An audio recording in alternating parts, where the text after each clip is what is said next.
देखें शरीयत और तरीकत क्या है कि पेशे नज़र को नो बहार, सजदे को दिल है बेकरार। नबी का रोज़ा सामने है,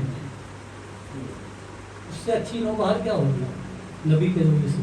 कि पेशे नज़र वो नो बहार, सजदे को दिल है बेकरार, रोकिए सर को रोकिए, हाँ यही इम्तिहान है। रोकिए सर को, हाँ यही समझने की बात है। पेशे नज़र वो नो बहार, सजदे को दिल है बेकरार। साहबा किराम ने पूछा, या रसूलल्लाह, ऊँट आपको सजदा करते हैं, हिरन आपको सजदा करती है, जानवर आपको सजदा करते हैं, हम तो उनसे ज्यादा मुस्तहिक है सजदा करने के लिए, हम क्यों सजदा नहीं करें? तो पता चला कि सजदे का अगर हुक्म होता तो मैं औरतों को देता, तो अपने शोहरों को सजदा देता। हालांकि पिछली उम्मतों में सजदे राइज थे।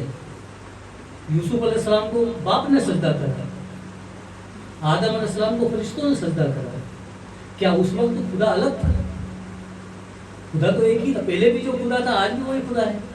आदम अलैहिस्सलाम को सजदा कराया गया जब शिर्क नहीं हुआ, यूसुफ अलैहिस्सलाम को सजदा कराया गया जब शिर्क नहीं हुआ। आज मुस्तफ़ा प्यारे को सजदा करेंगे तो शिर्क हो जाएगा। वजह क्या है?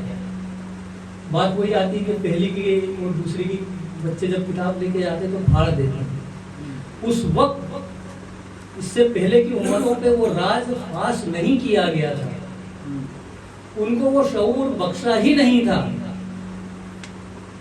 मार्फत का।